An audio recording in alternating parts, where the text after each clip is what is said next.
Ils seront 25 léopards pour tenter de guider la sélection pour la prochaine Coupe d'Afrique des Nations. Mais d'abord, il faudrait tout faire pour se défaire du Sili national, la Guinée et l'Éthiopie. La convocation de Sébastien Desabre pour la prochaine fenêtre des éliminatoires de la Coupe d'Afrique des Nations Maroc 2025 est connue.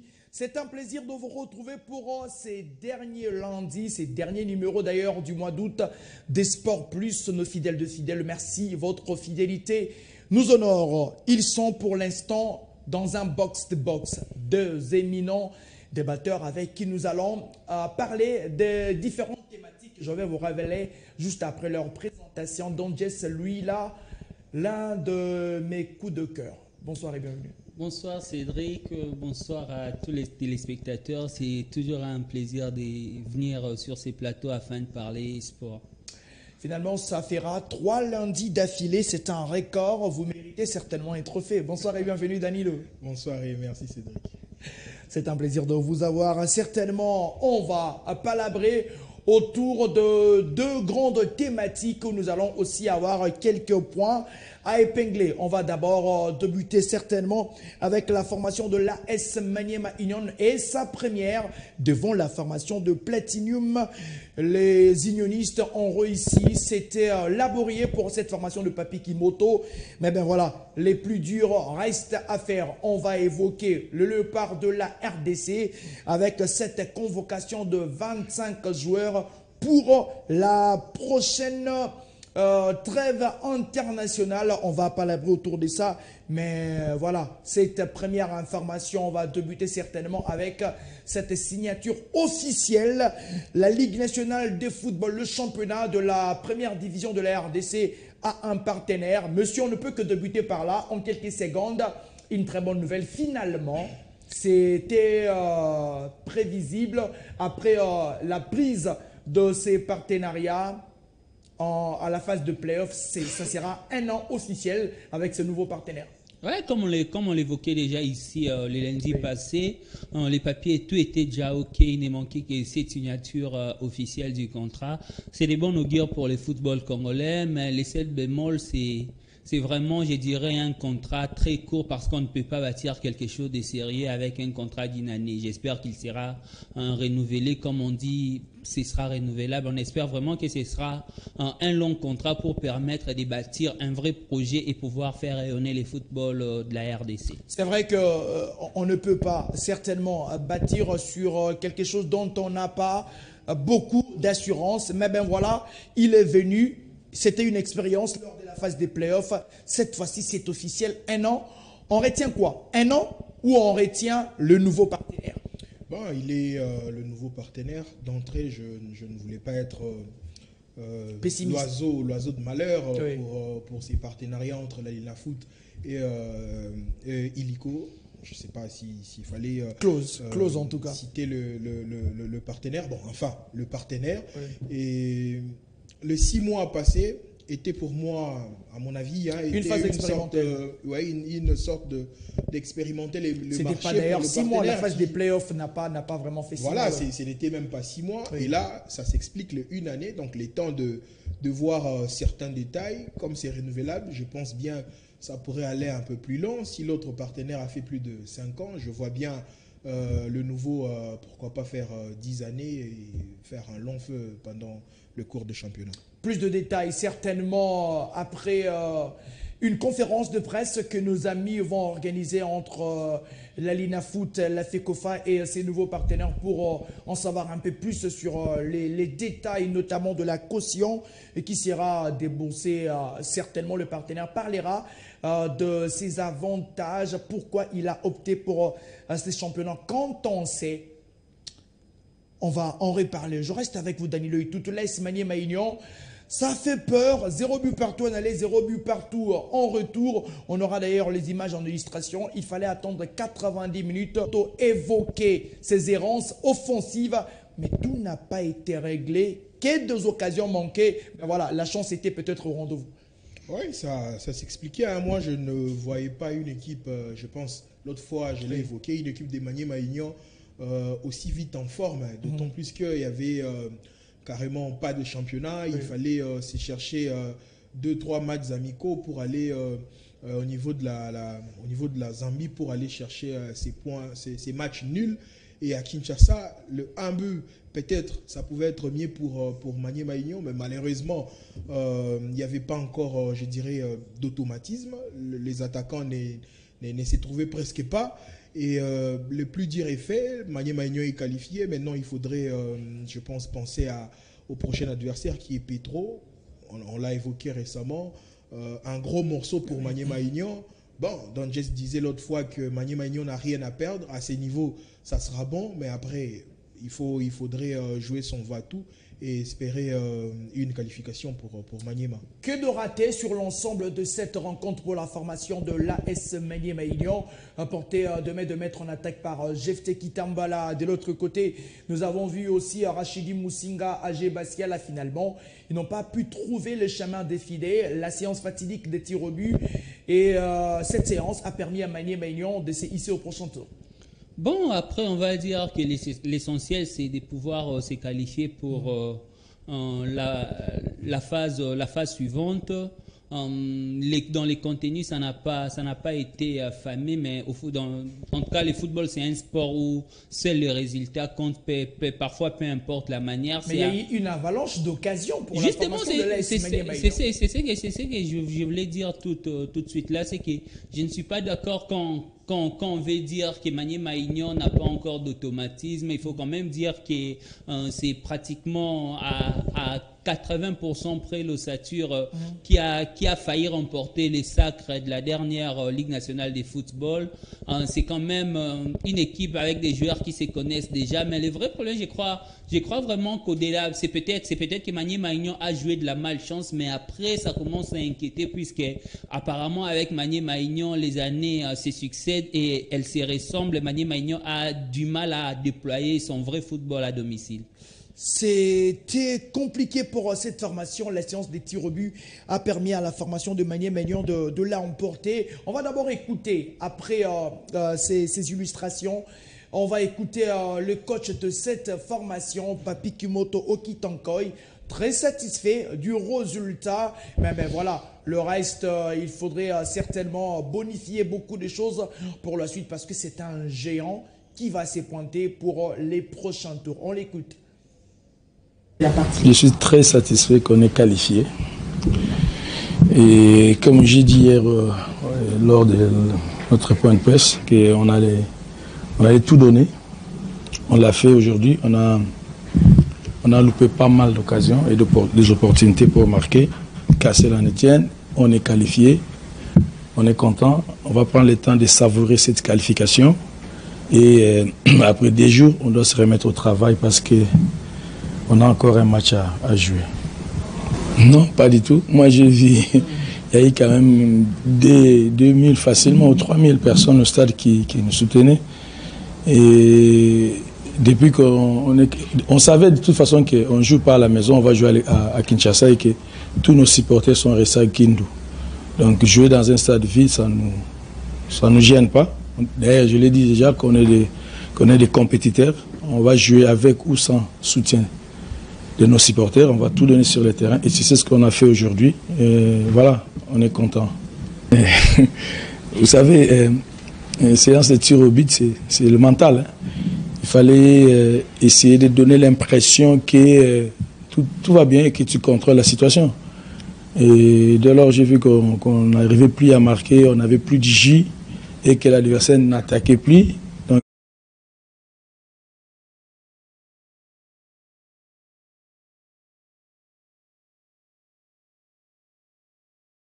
Être l'héritier d'un certain Jean-Florent Ibenge sur le plan local, d'un Pamphile Miayo peut-être. Oh oui, je pense vraiment qu'actuellement il n'y a pas. C'est ce qu'il s'est fait des mieux dans les pays en ce qui concerne les coachings.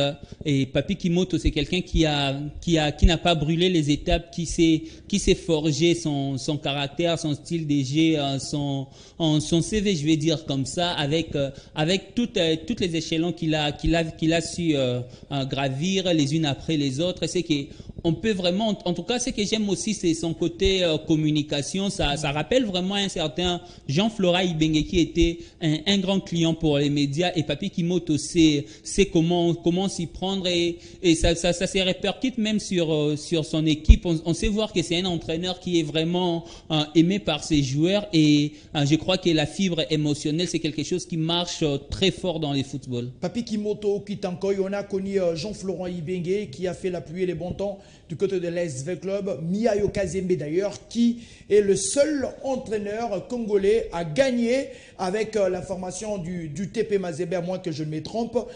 Finalement, c'est sur cette lancée que Kimoto s'inscrit. Oui, effectivement, hein, ce qui lui manque à présent, ce n'est que le titre. Oui, hein.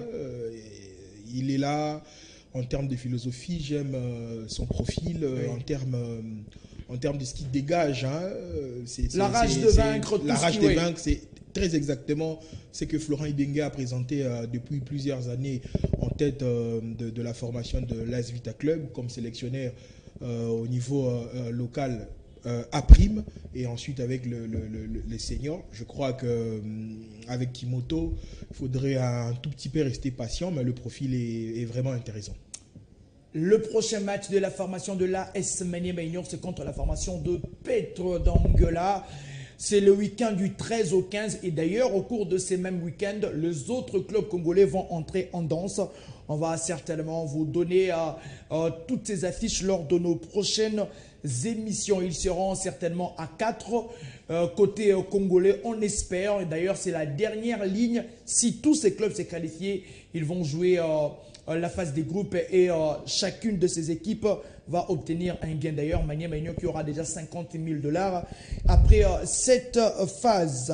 On va parler de la sélection nationale de la RDC avec vous, monsieur Denelu. Tout avant de toucher d'autres couches, 25 léopards, comment vous analysez cette nouvelle convocation? Oui, positivement, d'autant plus que le même tête reviennent. On sent que De Sabre avait vraiment bâtir son équipe autour de même, comment dire, le même joueur, créer une famille comme il ne cesse de le dire. Et c'est à 90%, s'il faut dire, le même joueur qui ont disputé la Coupe d'Afrique des Nations. Ce sont le même personne, mais seulement, comme à chaque trêve internationale, ils cherchent comment injecter quelques nouveaux venus. L'autre fois, c'était Touanzebe, on se rappelle, contre le Sénégal. C'était le nouveau venu. Oui. Et Samuel Essende également. Et cette fois-ci, il y a encore deux nouveaux visages qui arrivent. En tout cas, on aurait parlé, oui. Oui, justement, deux nouveaux visages qui arrivent. On sent Des Sabres au-delà de l'équipe, au-delà que l'équipe soit en construction. Des Sabres a vraiment eu une vision en termes d'âge aussi. Hein.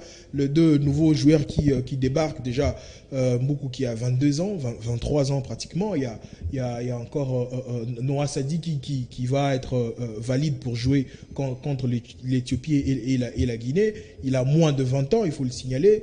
Il y a une sorte de fraîcheur qui est en train d'être lancée au sein de la sélection. Il a vraiment une vision de ce qu'il fait et de ce qu'il veut pour le futur de la sélection. 25 léopards dans l'ensemble. Pensez-vous que Sébastien De Sabre a réussi encore à piocher des bons éléments au sein de cette sélection où c'est une politique de construire dans la durée? Il y a déjà une colonne vertébrale au sein de cette sélection. Je crois que la réponse à ta question se trouve justement dans la question. C'est que Sébastien De Sabre veut jouer directement sur l'actuel, mais aussi sur les futurs. Il sait qu'il est là pour des résultats, surtout que l'objectif est de ramener la sélection nationale à la Coupe d'Afrique des Nations, et même il se murmure que la RDC n'ira pas, qui n'est même pas encore qualifiée, mais qui ne veut pas aller à cette scan comme pour faire de la figuration. Ce sera cette fois-ci, je crois si on ne revoit pas à la baisse nos ambitions, la RDC ira pour jouer peut-être les titres. Et on sait voir que dans la philosophie même du coach, il y a cette mixture parfaite qui est en train de se construire. On sent une génération en train de partir. Il faut quand même le dire ici que la génération Bakambu, Kakuta, Chancel, Mbemba est vraiment en train de partir, mais on sait voir des jeunes joueurs venir au sein de cette sélection. Danilo a évoqué tout à l'heure les cas de Noah Sadiki et de Nathanaël Mboukou. Il y a aussi Ngalaël Mukau de LOSC en France qui vient et qui est d'ailleurs heureux de rejoindre ces sélections. C'est ici où on peut encore voir une fois de plus l'importance des équipes d'âge, puisque la plupart, ces trois joueurs qu'on cite ici, ils ont un vécu avec la sélection et ils ont aussi rallumé cette fibre, allais-je dire, cet amour envers la sélection. Et je crois que les prochains à venir dans cette sélection, sauf changement, ce sera bien sûr Metino. Certainement, on l'espère. J'ai lu certainement sur le net. Après sa convocation avec l'équipe d'âge de la RDC, il pourrait être peut-être sur la prochaine liste. Alors, parce que vous avez évoqué les nouveaux visages, d'ailleurs, c'est la prochaine thématique qu'on va aborder. Pour quel rôle Mukau et Mboukou au sein de cette sélection? Parce que déjà, on va les dire, il y a Mboukou qui sera un attaquant. On n'est pas en manque d'attaquants, on n'est pas en manque de qualité. Et puis Mukau, milieu défensif, on n'est pas aussi en manque de milieu défensif. Mais pour quel rôle ces jeunes vont jouer au sein de cette sélection? Je crois que c'est quand même trop dire si on affirmait qu'on n'a pas des carences en attaque. Nathanaël Mboukou, allais-je dire, avec son style de jeu un peu percutant sur son côté gauche des prédilections. C'est un joueur qui va très vite et un joueur qui sait marquer, mais pas que, puisqu'il sait aussi faire marquer son attaquant des pointes ou tout autre joueur qui pourrait être sur sa ligne des mires. Mais il faut dire aussi que dans cette sélection, on a quand même des joueurs comme Silas Katompa qui n'est pas là, et du coup il fallait un autre ailier. Et je crois que côté chiffres,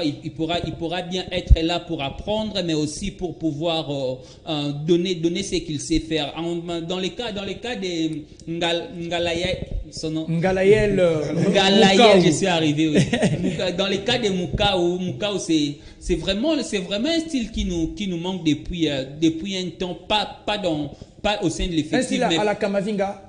Justement, c'est ce que j'allais dire. Ça ne manque pas tellement dans l'effectif, mais sur les 11 de départ, on sait voir qu'il y a quand même des problèmes quand on rencontre des équipes beaucoup plus huppées avec la triplette du milieu de terrain, avec comme pointe basse Charles Piquel, qui n'est pas trop dur sur l'homme comme un vrai milieu défensif. C'est que aujourd'hui, avoir Mukau dans cette sélection, ça peut être des bons augures pour les futurs. D'autant plus que, comme l'a soulevé tout à l'heure Danilo, c'est que Mukau n'a que 19 ans. Oui. Et Sadiki, c'est quoi? C'est 19 ans aussi. On est vraiment dans une logique où on est en train non seulement de construire sur les présents, mais de préparer aussi l'avenir sans toutefois faire une rupture. Donc c'est quelque chose qui n'est presque jamais arrivé avec les Léopards. On a connu en 2006, on a fait une belle CAN, mais on a par la suite manqué trois éditions de la CAN parce qu'il y avait une certaine rupture. Et ça s'est revérifié plusieurs fois. Cette fois-ci, je crois que la Fédération congolaise de football association, avec les concours du sélectionneur manager, peut être en mesure de pouvoir colmater les brèches et pouvoir permettre à cette équipe nationale de la RDC de pouvoir jouer sur la durée. Les deux nouveaux visages au sein de cette sélection de la RDC. On verra certainement le rôle que devront jouer ces deux visages. L'abondance de biens ne nuit pas, dit-on. Danilo Itutu, on est dans cette logique avec ces deux visages, mais aussi cette question. C'est vrai que vous allez un tout petit peu parler de ces deux visages, mais avec vous, on va plus parler de poste de gardien. Il y aura le retour de Mpassi, lui qui nous a émerveillés. Il était blessé. Il y a Berto qui a assuré. On doit automatiquement, à ton avis, remplacer Berto par Mpassi qui est le titulaire. C'est d'ailleurs la prochaine thématique. Je pense que ça va être très compliqué pour des Sabres de faire ce choix. Déjà, c'était très compliqué entre Berto et Lionel Mpassi pendant la CAN. Et là, il fallait aussi donner un peu de temps de jeu à à Bertho et c'est arrivé au bon moment, au moment où Mpassi s'est blessé. Et là, Bertho commence, je dirais, à saisir l'occasion. Et puis, il a pris la balle au bon. Et puis il a saisi, comme Danges a dit, il a saisi l'occasion en 3 matchs, non 4 matchs, s'il faudrait compter à partir de la CAN. L'Afrique du Sud, Sénégal, Togo. Bon, Togo, je ne sais plus combien, mais ça fait 3 matchs. Ça fait qu'un seul but encaissé. Un seul but encaissé contre le Sénégal. C'est quand même énorme comme pour un nouveau venu. Je crois, cette fois-ci, contre la Guinée ou contre l'Éthiopie. Je vois bien De Sabre faire le choix de Bertho plutôt que de Mpassi qui revient d'une blessure. Et d'ailleurs, avec son club, il n'a pas encore débuté. Les deux n'ont pas débuté sur le banc, mais il n'a pas repris ses activités, quoique Bertho est là, mais il est sur le banc. C'est un peu différent. Mais je vois Bertho faire sa suite logique. En quelques secondes, certainement pour le deux visages, Moukaoué, pour quel rôle en fait? Allez, la question, j'ai aimé un point évoqué par Danges. La question n'est pas de rôle, mais plutôt de comment intégration progressive, c'est la sélection. Il fallait justement éviter cette rupture. D'ailleurs, Danges a évoqué l'année 2006. Moi, j'évoquerai plutôt l'année 2009 avec l'avenue de Youssouf Moulumbu, Laris Mabiala, Sami Joël, voilà, tous ces gens-là. Mais après, il n'y avait pas une suite qui pouvait bien accompagner cette génération avec qui certains joueurs étaient un peu plus âgés, qui étaient sortants. Mais après cette génération, il n'y avait plus rien. On a traversé, je dirais, un vide après ces lots de binationaux. Mais cette fois-ci, on sent que au-delà d'avoir Aldo Kaloulou qui s'est éclipsé justement, au-delà d'avoir pas mal de gens, notamment on a eu Gaëtan Laura, on a eu pas mal de joueurs. Après il y a quand même une absence qui commence à inquiéter au sein de cette sélection, c'est Balikwisha. On va parler de ça surtout. Justement, l'absence de Balikwisha, cela n'affecte pas. Il y a encore des gens qui débarquent et de la plus bonne qualité. Moukou, c'est quand même un joueur qui a fait pas mal comme performance l'année dernière. Avec l'équipe de France. Voilà, équipe de France jeune. Il y a Nganaël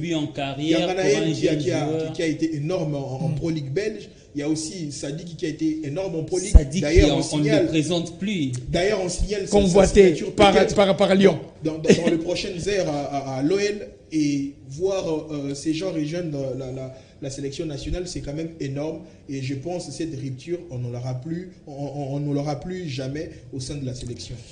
Pour Daniel Itout, il faudrait certainement maintenir celui qu'on appelle Bertho dans le but en lieu place de Mpassi. La décision certainement sera dans les prochains jours. Nous avons été rejoints par Génosique Lumbouenadio.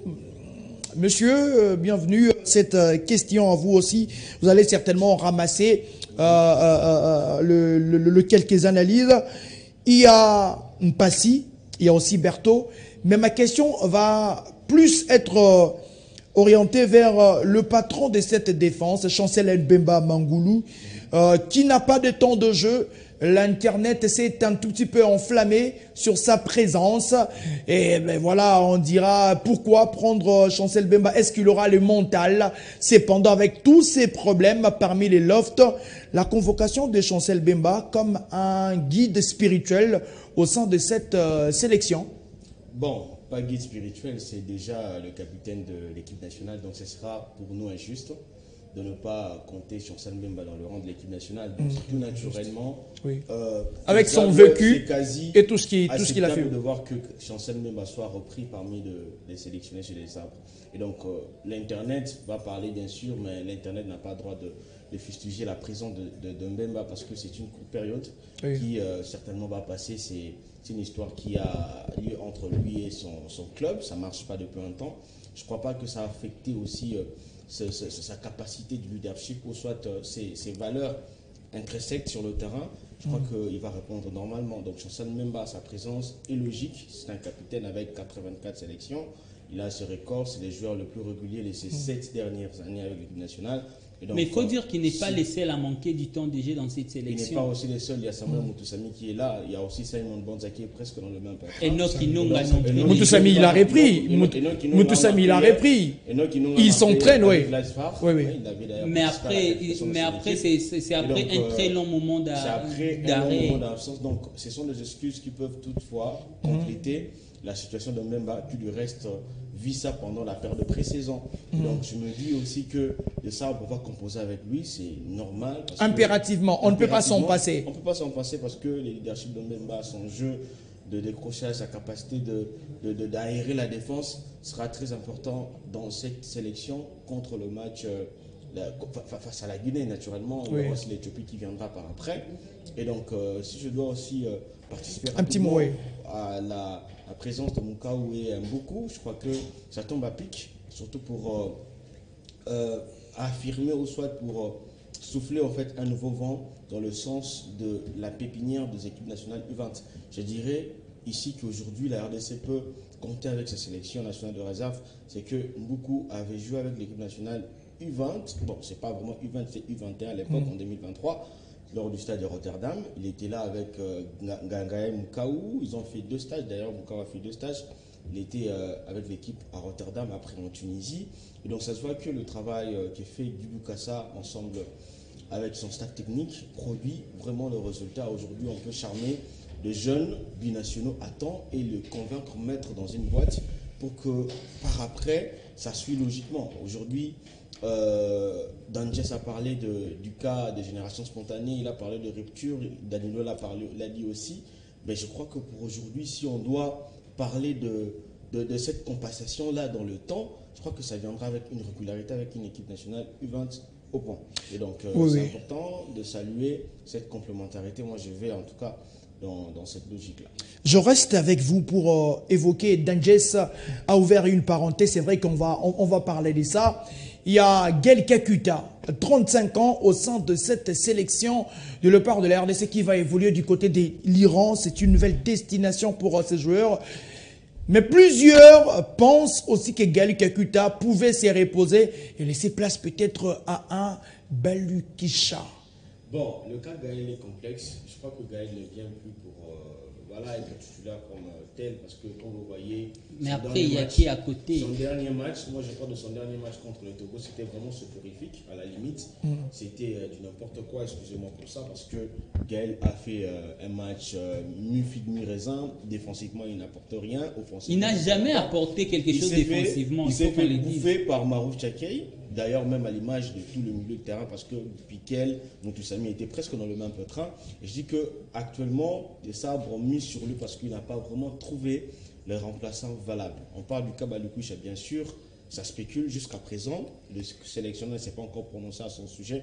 Je crois que ça pourrait rimer peut-être avec le cas de la discipline et tout, des histoires qui vont avec, parce que d'après mes infos, je crois que lors du match RDC Angola, ça s'est joué au mois d'octobre 2023, il paraît-il que Balukisha aurait quitté le rassemblement de Léopard en Portugal à temps pour aller fêter avec son ami en Belgique, et cette situation aurait décompté la colère du sélectionneur de Sabre, raison pour laquelle il ne serait plus repris parmi les Léopards. Je crois qu'en ce moment-ci, nous pourrions aussi essayer de nous réadapter avec le football moderne aujourd'hui. On va se dire que le rôle de milieu offensif dans le schéma préféré de Sabre de 4-2-3-1, c'est impérieux. Mais si pour maintenir l'équilibre, on aura besoin d'un joueur comme Kakuta pour apporter défensivement. Or, ce n'est pas le cas pour lui. On peut toutefois se rabattre avec un milieu à 3, purement de joueurs qui peuvent te faire d'autres travail à la fois offensif que défensif.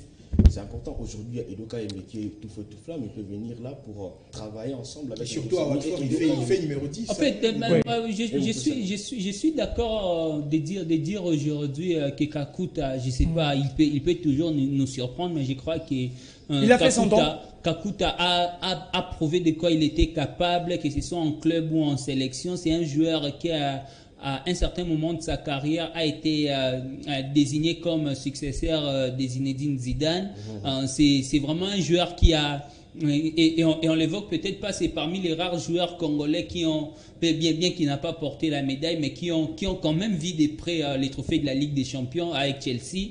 C'est que Gaël Kakuta, c'est quelqu'un qui a fait son temps, mais je ne suis pas d'accord quand on dit que Desabre n'a pas encore trouvé chaussures à son pied, puisque après comment on voudrait bien trouver chaussures à son pied lorsqu'on n'essaye pas. C'est pas les talents qui manquent. Il a essayé, non, il a essayé, je vous rappelle, contre le Soudan. Il a essayé qui? Il a essayé qui? Mais non, après, on ne change pas. Mais Kakuta reste irremplaçable au sein de cette sélection. On ne peut pas quand on veut gagner, changer toute l'équipe. Il faudrait de temps en temps sortir un jeu. Mais après, il faut quand même dire que face au Soudan, en tout cas, Desabre, je l'ai toujours dit, si on perd face au Soudan, il y a un seul responsable et c'est Sébastien Desabre. Mais j'étais en train de dire les cas Gaël Kakuta. Quand je disais qu'il n'a pas encore essayé, je ne parlais pas du vivier qu'il a en sélection. Puisque s'il faudrait le dire comme ça, on a tous vu Sébastien Desabre essayer avec Bongonda au cœur du jeu, mais clairement ça ne marche pas. Marché. On a vu à un moment il a essayé avec Diangana, mais clairement ça ne marche pas. Dans ce qu'il a comme joueur maintenant, je pense que c'est lui qui peut bien faire ses rôles. Il y a un certain, bon ça va peut-être choquer certains, mais j'ai rejoint Danilo quand il évoque le cas Edo Kaembe. Edo Kaembe c'est quelqu'un qui a pris une certaine maturité et qui peut bien jouer un peu plus haut. Mais après, au-delà de la sélection, il y a les cas William Balikwisha. Je sais pas pourquoi, mais après, il faut quand même qu'on se dise que si c'était une sanction, oui, ça l'était, mais après un moment, il faudrait quand même mettre de l'eau dans son vin. Il y a aussi les cas Metino. Metino est en train de montrer des très belles choses au niveau des Pays-Bas. Oui, son temps viendra. Mais après, j'aurais appris que c'est son choix. Il n'a pas encore donné son feu vert. Après, bon, son feu vert. Non, pour arriver retourner au Brésil. Non. Jouer pour il le a été avec U20. la RDC. Jouer pour le U20 n'est garanti rien. Non, après Metino.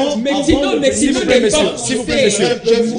Soyons cohérents pour que nous permettons à ceux qui nous suivent de bien comprendre ce que nous disons. Ils doivent savoir que Metinho a joué avec l'équipe nationale du Brésil. Senior, mais n'était pas sur le terrain, il était sélectionné. Ouais, il a fait un stage. Ouais. Il a fait un stage avec les Neymar et les autres. Mais par après, Metinho, c'était volatilisé dans la nature. C'était une parenthèse.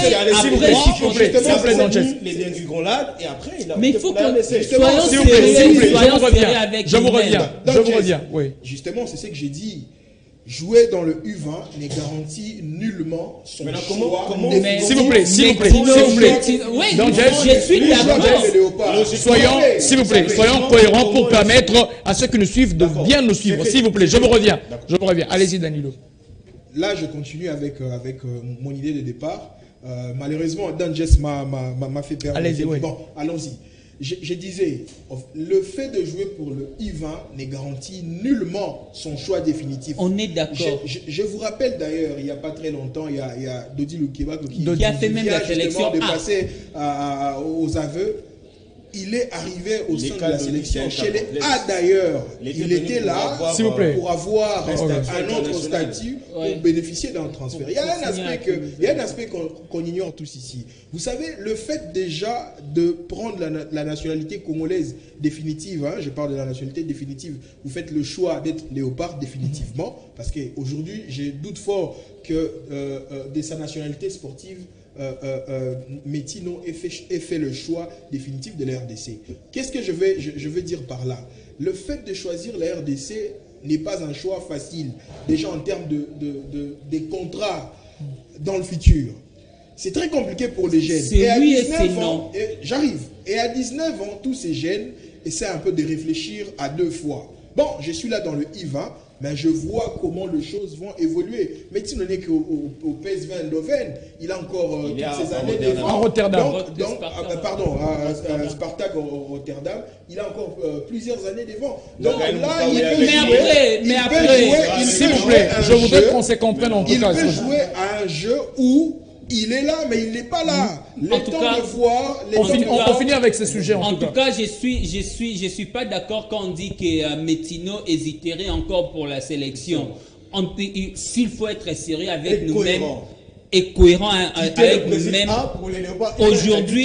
Aujourd'hui, Metino ne se voit dans aucune autre sélection qu'avec la RDC. Merci, monsieur. Merci, monsieur. Mais je voudrais quand même, avant de passer à un autre sujet, on va parler un autre sujet très rapidement parce qu'on veut finir. Même mot, on a cité l'exemple, on a cité ici, on a jeté des fleurs à Guy Boukassa, mais il y a quelqu'un qu'on ne valorise pas trop au sein de cette sélection des U20, quelqu'un qui est congolais et qui abat un très grand service.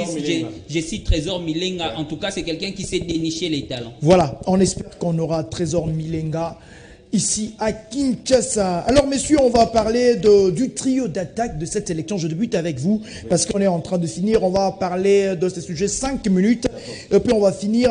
Samuel Essende qui a bien débuté avec Augsbourg, c'est un but. Et il y a eu aussi un but en coupe.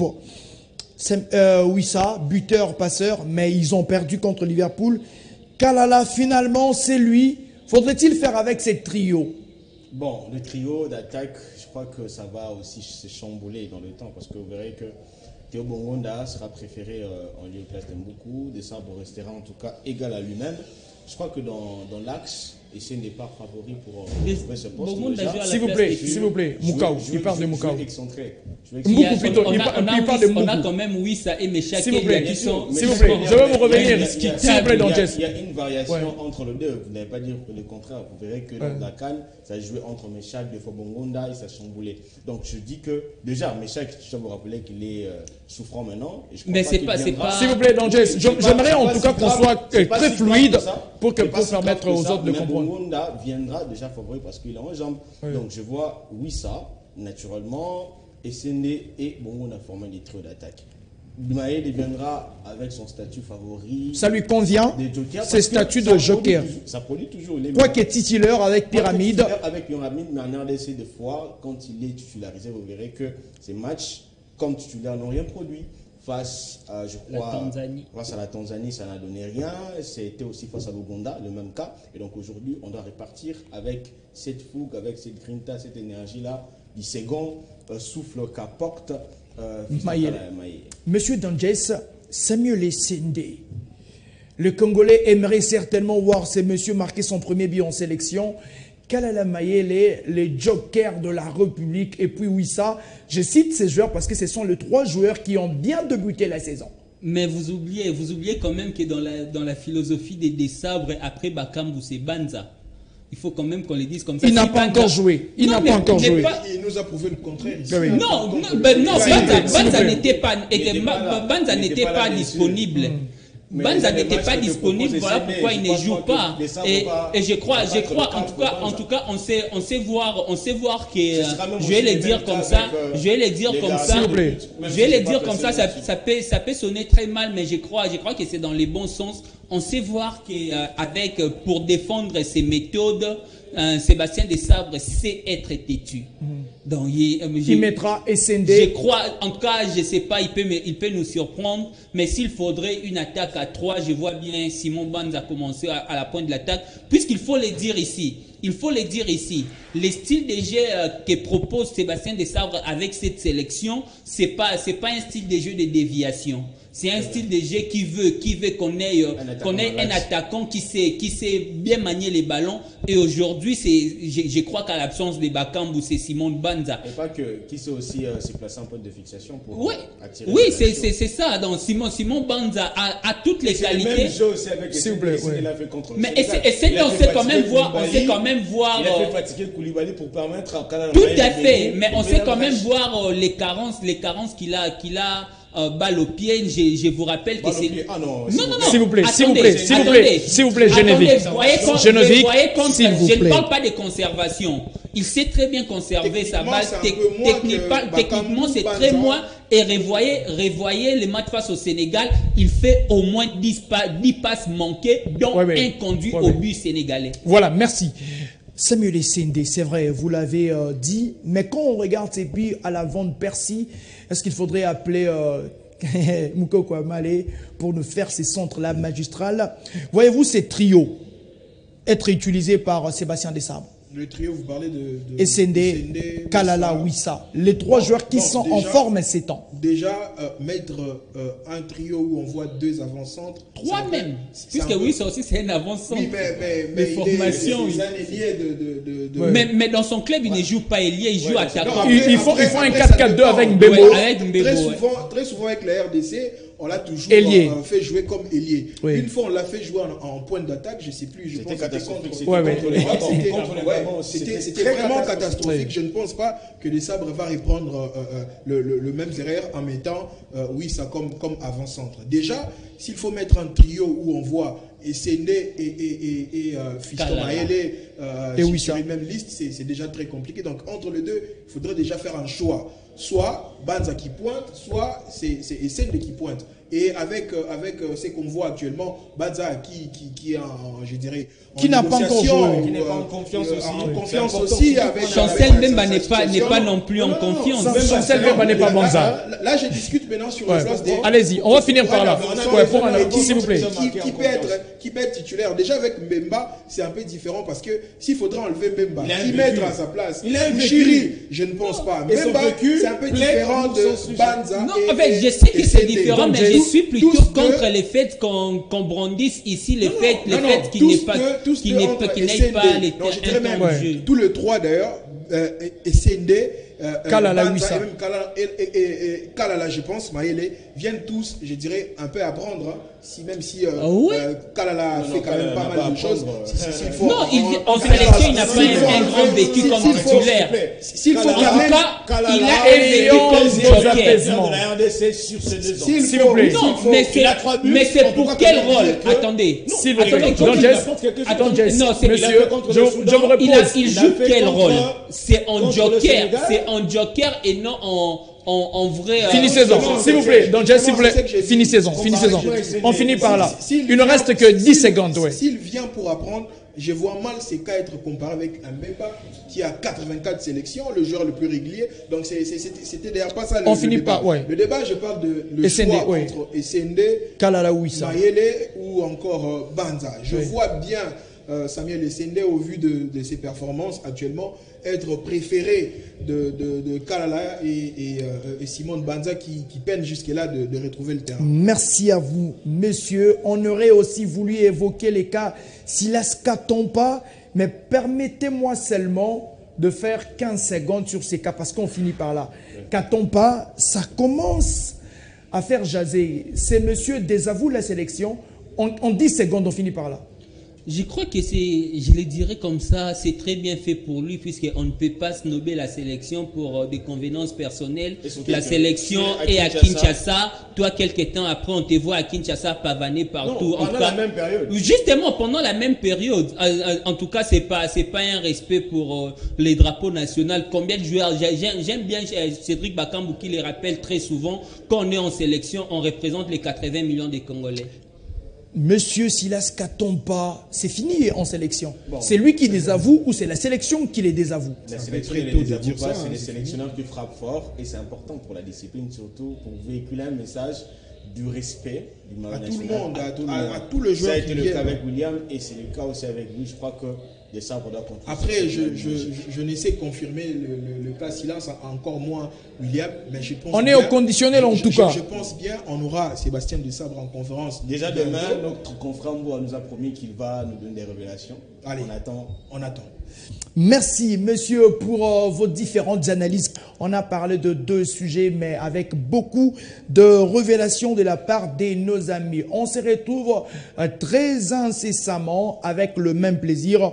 On continue surtout les débats en commentaire et dans nos différentes plateformes. Allez, à très bientôt.